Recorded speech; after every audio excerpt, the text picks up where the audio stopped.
Hello, hello. Welcome to the Bug Busters live stream, in which we're going to be talking about Connor's Corn Maze. So, thank you for joining me, and I'm excited to dive into it. Connor's Corn Maze, to me, is like one of those like kind of mini sandboxes that you just enjoy kind of poking around, um, and like having your players like go to different sites. There's different NPCs at different sites. Each one of them has like mysteries to kind of unlock for you, and that you, depending upon the tactic that you take, could be varying. I've run Connor's Corn Maze many, many times, and each time I'm absolutely blown away how different it is, and the approach that the characters take, and how the NPCs are different. And so today I'm going to dive into the map of it. It's like a work in progress map. I'm going to actually make it much better than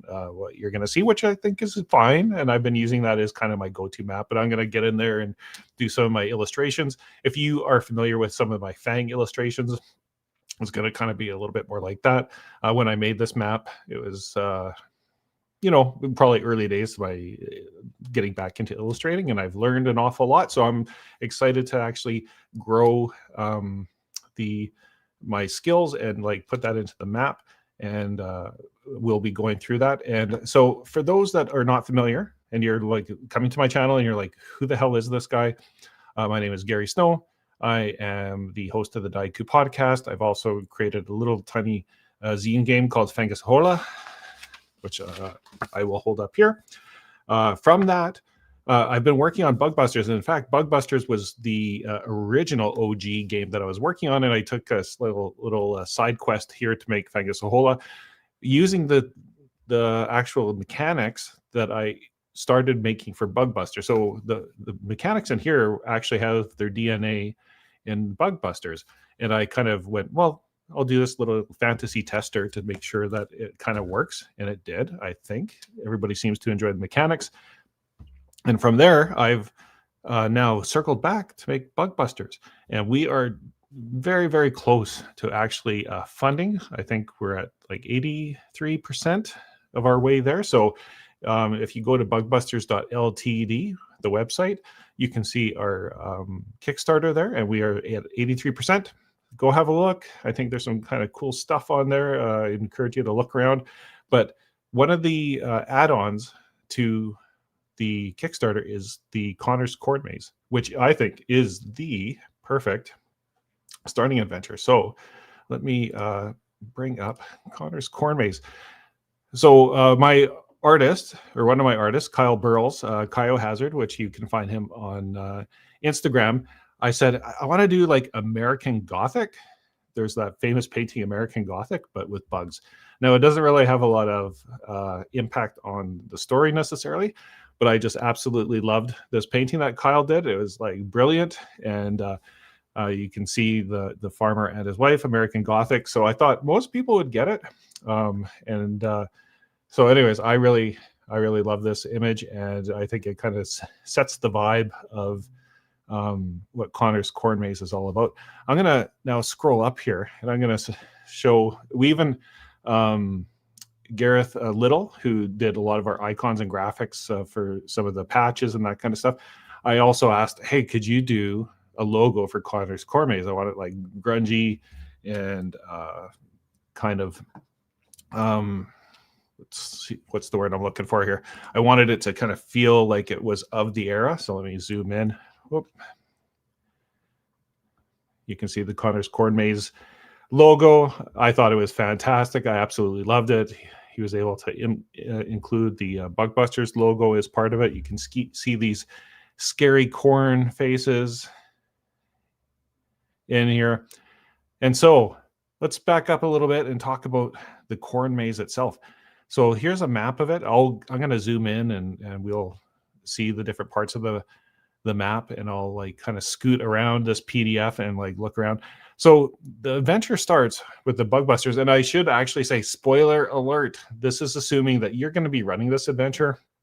And so if you ever have intentions of playing this, earmuffs, don't listen. But if you are going to be the GM of it, I just wanted to kind of like showcase some of the art from the different locations and some of the different settings. So you can see the adventure starts at the Smith farm. If you look here, the Connor's corn maze is off to the right here. So you pass it on the way to the Smith farm, and the Smiths have called you because their prized goat, Elvis, has gone missing. And there's webbing there, which kind of triggered them calling the Bug Busters because they weren't sure. Like it kind of felt like a spidery kind of thing. So if I go now to the Smith farm, I'm going to zoom out. So sorry if I'm going to be a little bit sporadic here. So here's some of the art that we showcase here. This one was by Mac Tag, who showcases the farmer Smith coming out and seeing the goat disappear into the corn. And so this is like one of the images that's going to be in the book. We actually got a ton of art here that we're going to be showcasing. So the farmer Smith goes in there and he sees that the goat was missing. So that will be described to the Bug Busters the night before, Mr. and Mrs. Smith. And then you've got Billy and Sadie, and those are the two kids that are they're adopted by the Smith parents. Their parents, Billy and Sadie, their parents actually passed away, so they were orphans, and the Smith family took them in. So that plays a factor into the events of the thing. But Billy's got a little tree fort outside his window, and throughout the adventure, whenever the Bug Busters get on the roads and they're like traveling between like different locations, there's a random table, and one of the things that comes up on the random table is Billy gets on his little walkie-talkie and he calls into the Ghostbusters. They're not Ghostbusters, Bug Busters. Obviously it's a tribute to the Ghostbusters, but Billy gets on his radio, he's got a little walkie-talkie there, and he like calls the Bug Busters and either drops some information or asks them a question. Sometimes it's inopportune where they're like trying to sneak and they're trying to like do things in between the different locations. And so sometimes you actually don't want. I've had some players that get really frustrated with Billy always calling in. But anyways, that's Billy's tree fort, and it's like one of the locations here. Here is, once again, spoiler alert, picture of Sadie and Billy in the Smith household. You can see there's some interesting stuff coming up from the cellar of the thing. Once again, spoiler alert, these are parts of the plot for the Connor's Corn Maze. So that's the Smith farm. And if we go back up to here, I'm going to zoom in so you can see we got the Smith farm. And then the Elvis got dragged off into the cornfield. And obviously, the Bug Busters are curious to know what happened. So this is where the sandbox kind of starts. And from the Smith farm, I've had folks that go right over to Connor's Corn Maze. And so why don't we go there?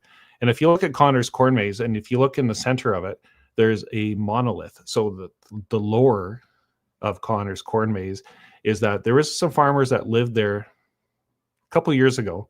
And there's like a news story, like a fake news story that'll be in the module or the adventure module, that the farmer plowed up a monolith, like an ancient monolith with some inscriptions on it. And the monolith was so interesting that the Connors, unbeknownst to anybody in town, nobody knew of the Connors, bought the property and decided to put the monolith in the center of a new corn maze that they're making. And hence the name Connor's Corn Maze. Now, nobody really knows much about the Connors. They only came here a couple of years ago, and they quickly set up this corn maze and are inviting local children to come. So when like you drive by, you see like busloads of kids and moms with minivans and that kind of thing. And there's like kids all around there. But that's kind of the location of the corn maze. And there's this ancient monolith in there. So I've had some Bug Busters that go, okay, like we're going to sneak in there. I've had some like pay tickets to get in there. I've had them talk to Mrs. Connor, who's selling her preserves and selling tickets. So the Connors or Mrs. Connor is there. The other person that is there is Hammy. So Hammy is a caretaker of the property, and he was the caretaker of the property prior to the Connors buying it. So they've kind of inherited Hammy. And if I'm going to zoom out again, Hammy is quite a character. Let me just, there we go. Hammy is one of those guys that you don't want to cross. So there's a picture of Hammy in his gumboots and his pitchfork. And he also has a key pivotal role in the game, that he keeps the Bug Busters from maybe exploring places where they shouldn't be exploring. And so he's the caretaker of the land, of the farm, of the Connors corn maze, and they inherited Hammy. So like he's been there for like a long time. There's rumors of he's got a little shack, which I'm going to show you on the map. So he's got a little shack that he lives in down by the river, you know, a van down by the river kind of guy. And he's ornery, crotchety, and he hates it when kids try to sneak onto the property. So there's a long legend of Hammy doing bad things. And you can see here is Hammy's shack. So this is another piece by Kyle that showcases Hammy's shack down by the river. And if you go back to the map here, you can see his little house down by the river there. And so we've had people like go by the bridge. There's mysteries that I'm not going to share on this broadcast live stream, but just needless to say, there's a lot of interesting stuff about Hammy and his little world. And the benefit of this is you just give the players the map, and the map that comes with the game itself. It's a fold-out map, so it's 16 by 24, and it fits the same size as a zine, so it'll package nicely. So it folds down to this size, and you can fold it out on your table. And one of the things I like to do, and you can see it over my shoulder here, is I just put it on the table, and I just like let people kind of poke around on the table, and they like point and they go, well, what about here? Let's go here. Let's go there. And you can see if I zoom in a little bit more, there's a little scarecrow.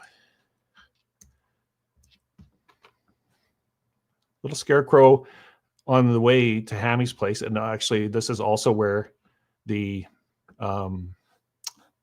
Elvis the goat was dragged off. So it's a natural kind of spot that people end up kind of going towards that direction. And if I zoom out once again and go back to the Hammy images, sorry if I'm scrolling too much, but you can see another great picture by Kyle of the scarecrow site. And like, once again, awesome pictures and images that he's been able to put together to put some life into the world of Bug Busters. Sorry, I've got a hair here that is driving me nuts. And then if you go back up to the map and showcase some of the other spots, we've got Lover's Lane, which is where the teenagers like to hang out.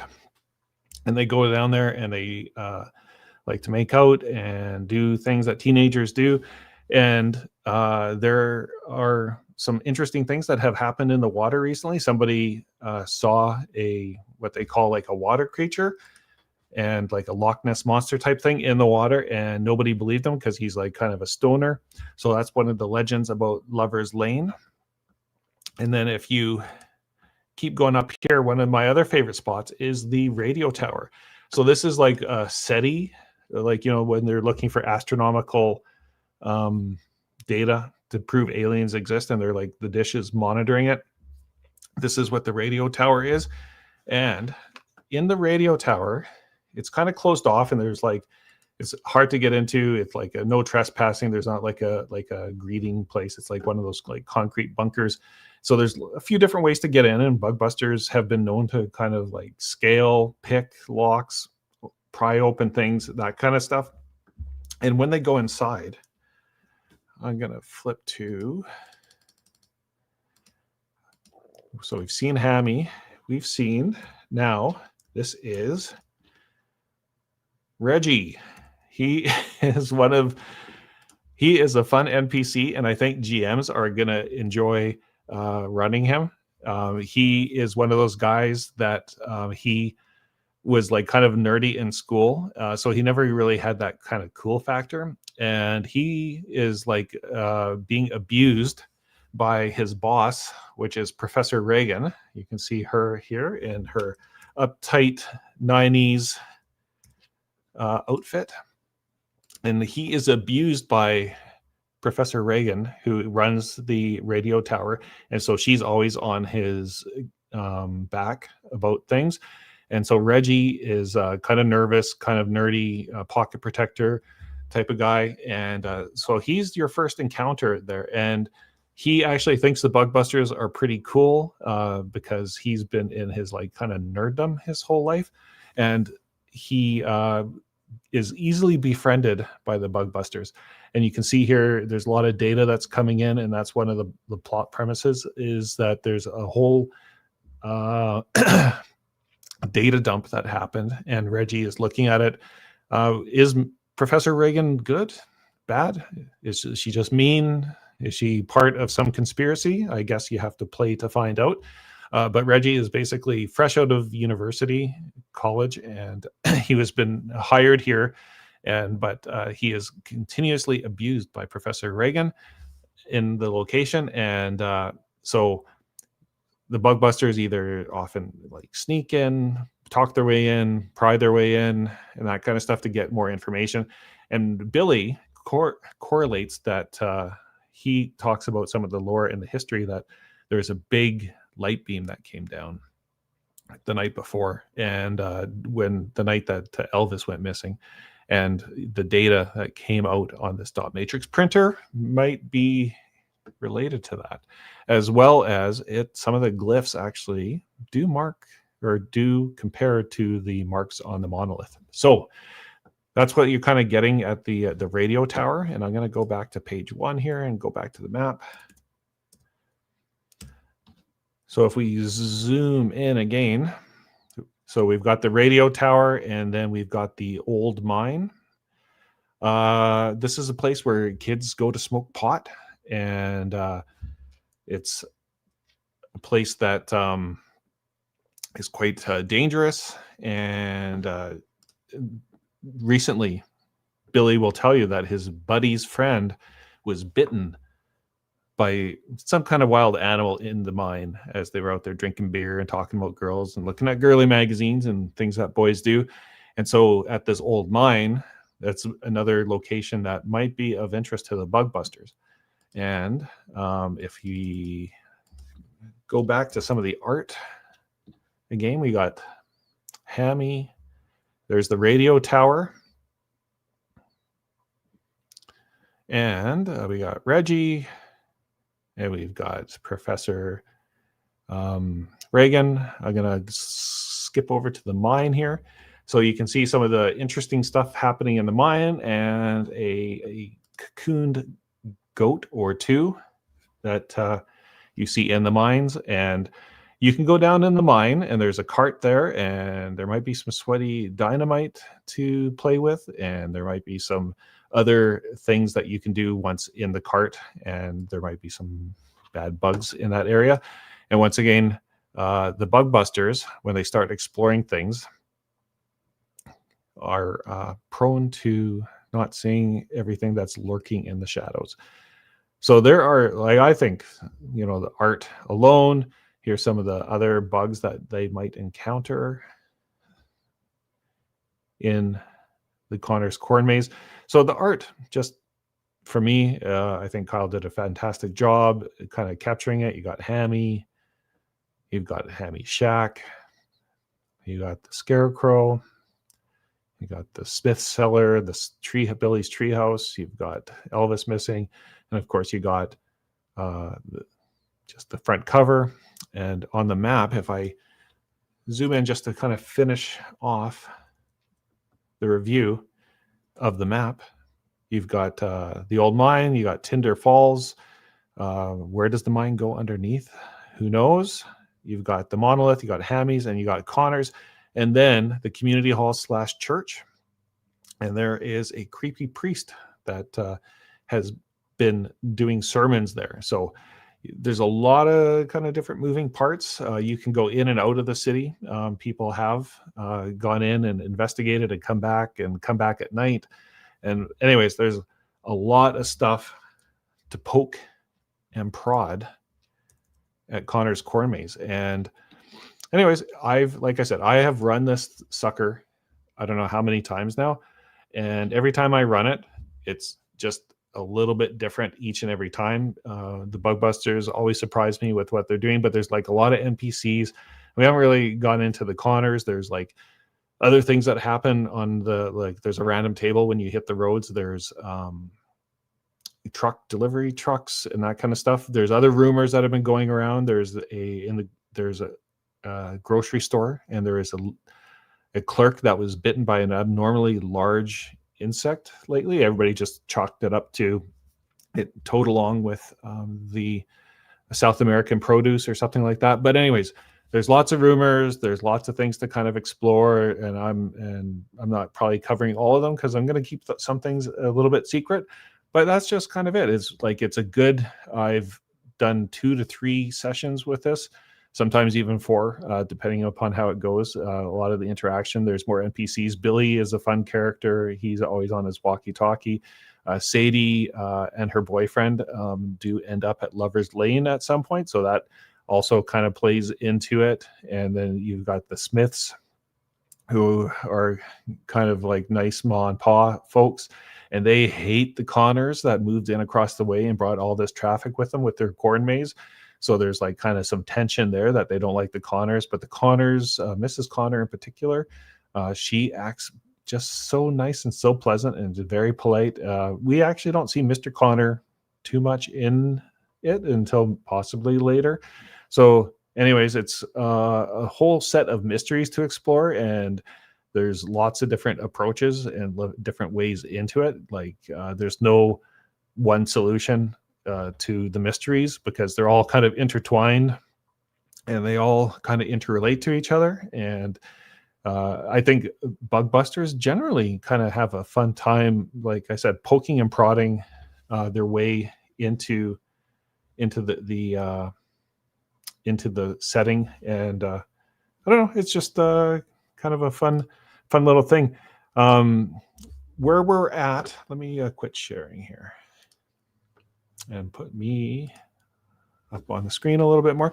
I'm going to go back into our Kickstarter and just see where we're at as far as that goes. So we are getting close. I think we're at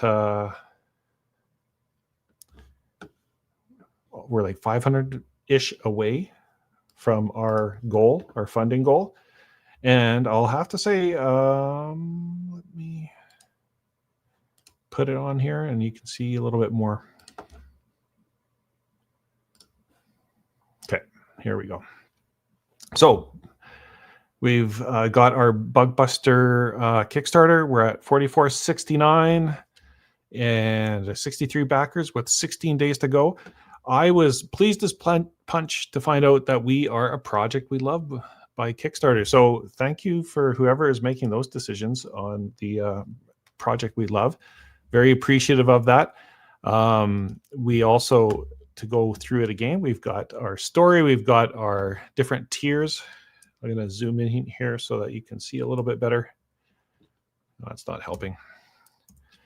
We've got our core book, $55, and the next adventure, which we've just talked about, the Connor's Corn Maze. It's got the little zine book and the fold-out map. So for an extra 22 Canadian, you are going to get the adventure. So that's the zine with the hardcover. And then you get the all-in, which are an extra 2 zines for the employee and the equipment section from the hardcover book. So between all those things, like, you're going to be good to go for quite a while. And I should mention, in the core book, there's lots of random kind of what I call work orders that you get a call out to a different location. And it might not be as elaborate as, say, a Connor's Corn Maze, but it's like a single location. It's perfect for like a little one-shot night. So you can just like buy the book, roll on some tables, and there you go. You got your adventure. So there's US and Euro and UK kind of pricing. If you look at the different tiers, there's also digital. So if you are just wanting a digital, you can get the core book for 25 Canadian and 35 for with Connor's Corn Maze. because the content of the zines, the employee and equipment zines, it's already in the core book. Those are just kind of like reproductions so that you have them at the table. So there's no digital version of that because you've already got that in the core book.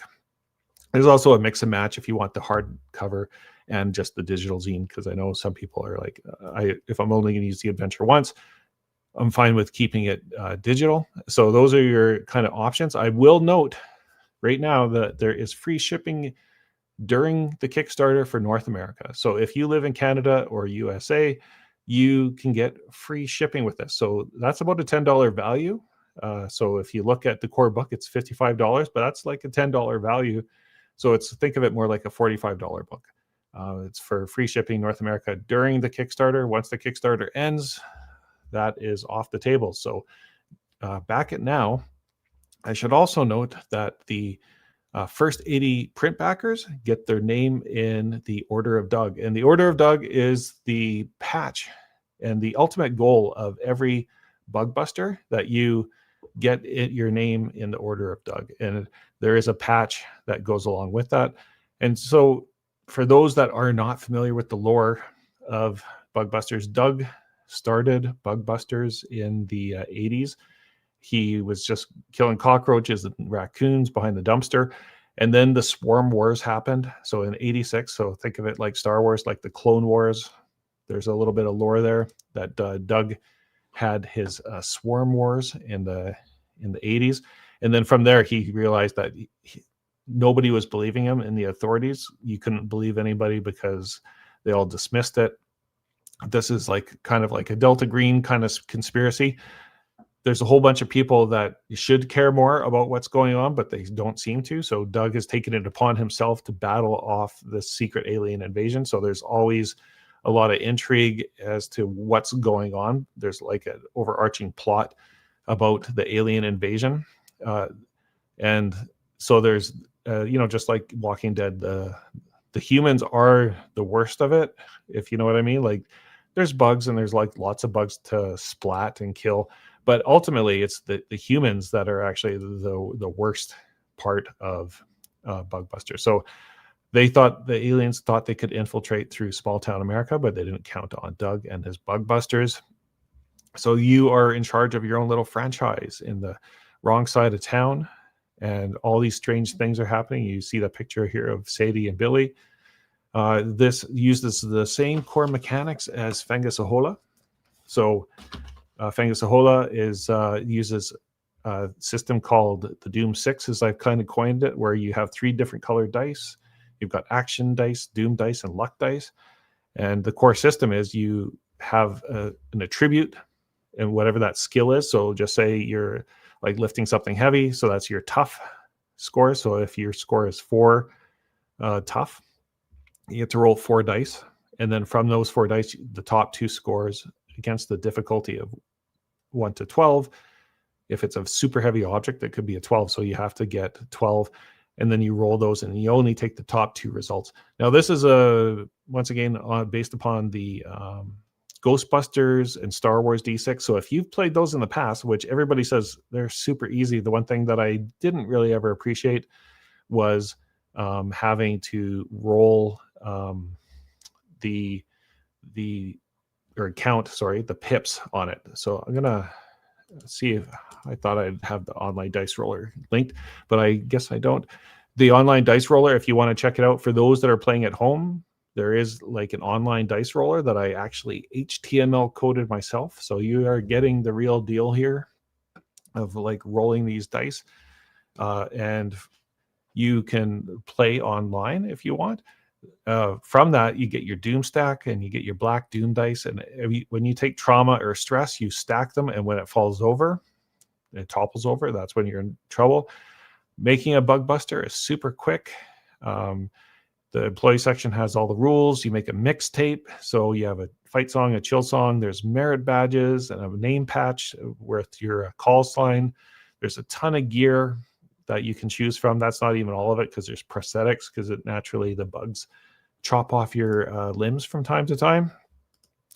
That does happen. You can see the steps to making it. It's pretty easy. You just roll on a D66 table. All their kind of weird paths are brought in, and so you get special advantages or extra dice based upon your past and like certain skills that you might have. You might be able to improve your attributes during the process. You get your gear, you make a mixtape, a fight song and a chill song, which also give you a mechanic advantage. You choose your call sign and you are ready to go. So this is during the era of dial-up and dial-up internet and flannel shirts. Tremors played heavily in Critters, like that kind of like farm, rural, Midwest kind of like middle of nowhere kind of vibes to it. Repo Man with the punk part of it. So once again, you can back the core book, 196 pages. We do have stretch goals that could expand that. We've got our adventure upgrade at Creepy Corn Maze.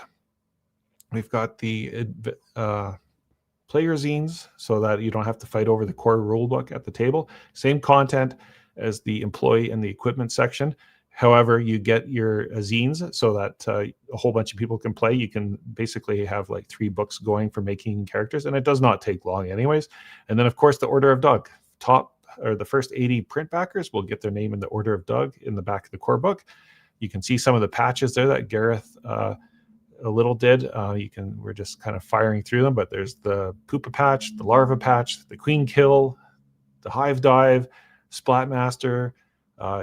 Check them out. They're all like kind of fun. There's the Slug Hug, the Web Head, all based on activities that happen in the game. So like you level up through the patches, you get better stats and better like more luck dice and that kind of thing as your luck dice as you go through in the kind of like milestone awards.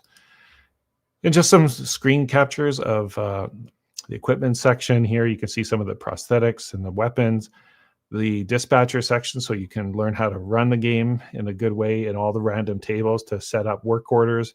And then finally the bugstery and factions, and you can see some of the bugs there and like their critical attacks that get triggered through the dice rolling. So one of the things that I find is the cognitive load on a GM is a lot when you're running a game. I designed this to be as limited of that as possible. So all you have to do is kind of worry about this, like how the game is flowing. You don't have to roll any dice. You barely have to keep track of anything on the paper. You can just kind of let the game happen, and you can just concentrate on running the NPCs, and everything's player facing. All the roles are player facing so that you don't have to deal with that stuff. And of course, the world beyond bugs, you might go, okay, I don't really want to like just kill bugs all the time. There are, like I've mentioned already with Connor's Corn Maze, there's a ton of mystery to explore. There's a ton of world building that has gone into making the Bug Buster. You have NPCs that are at your home office. There's a sample play of Connor's Corn Maze in the early days, so things have changed a little bit on the weekly scroll, some stretch goals. So hopefully we get to the 5,000K mark. And then if we get to the 7.5K, we're going to increase the pages from 196 to 208.